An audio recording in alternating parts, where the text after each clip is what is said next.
శ్రీ గురుభ్యో నమః. శ్రీమాత్రే నమః.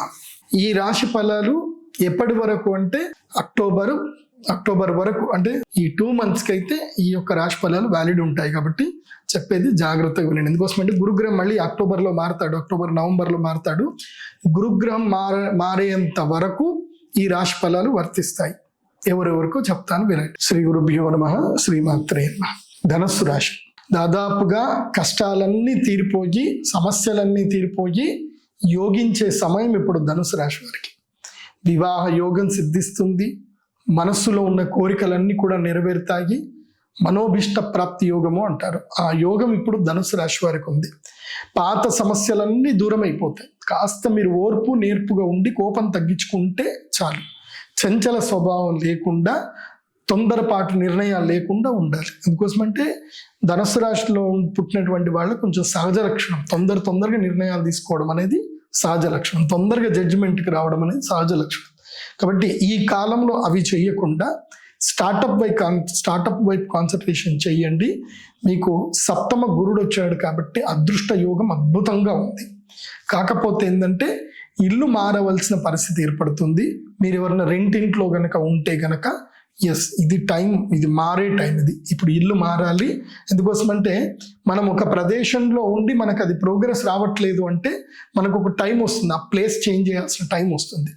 కాబట్టి ఈ జూలై మంత్లో కాన్సన్ట్రేషన్ చేసుకొని మోస్ట్ ఆఫ్ ద అక్టోబర్ వరకు షిఫ్ట్ అవ్వడానికి ట్రై చేయండి. ఆగస్టులో షిఫ్ట్ అయితే ఇంకా మంచిది. సో షిఫ్ట్ అయ్యి ప్రోగ్రెసివ్ వైపు కాన్సన్ట్రేషన్ చేయండి. ముఖ్యంగా సేల్స్, మార్కెటింగ్ వైపు ఉండేటువంటి వాళ్ళకు మంచి లాభం ఉంటుంది.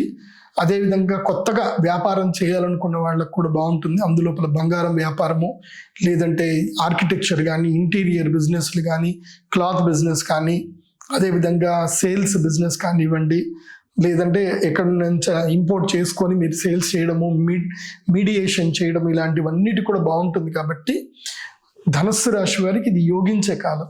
కాకపోతే ఇంట్లో ఎక్కువగా ఉండకూడదు. ఎందుకోసమంటే మీకు సుఖస్థానంలో శనిగ్రహం వచ్చాడు కాబట్టి మీ సుఖాన్ని తినేస్తాడు.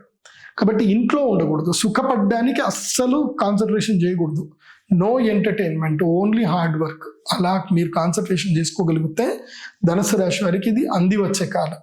మీరు సుఖం వైపు వెళ్ళారా, ఎంటర్టైన్మెంట్ వైపు వెళ్ళారా, అంటే ప్రేమలు, లేదంటే ఎవరిని అమ్మాయిని ఇష్టపడము, అటు తిరగడము, ఇట్లా మీరు వెళితే గనక ఈ టైం అంతా వేస్ట్ అయిపోతుంది.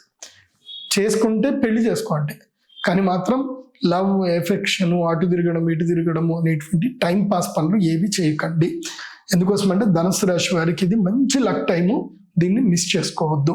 సుఖస్థానంలో శని ఉంటే సుఖం వైపు మీరు వెళితే మీకు సుఖమే దుఃఖం అవుతుంది. మీరు ఏ సుఖాన్ని కోరుకుంటారో అది మీకు దుఃఖం అవుతుంది. కాబట్టి జాగ్రత్తగా ఉండండి. నేను ధనుసు రాశి వారికి చెప్పేది ఏంటంటే మీరు జ్వాలాముఖి మాలను మెడలో ధరించండి. జ్వాలాముఖి మాల మీకు చాలా ఇంపార్టెంట్. అది మెడలో ధరిస్తే ఇప్పుడు విపత్తులు ఏవి రాకుండా ఉంటాయి. కాబట్టి జ్వాలాముఖి మాల ధరించండి. అలాగే ధనత్రయోదశి చాలా ఇంపార్టెంట్ మీకు. ఎందుకోసమంటే ధనత్రయోదశి సమయానికి మీకు అష్టమ గురుడు వచ్చేస్తాడు. అప్పుడు శని, గురు ఇద్దరు నెగిటివ్లోకి ఉంటారు. కాబట్టి అక్టోబర్ 18వ తారీఖు శ్రీమహాలక్ష్మి యాగం చేసుకోవడం మర్చిపోవద్దు. ఇది నోట్ చేసుకోండి. జ్వాలాముఖి మాల తప్పకుండా మెడలో వేసుకోండి.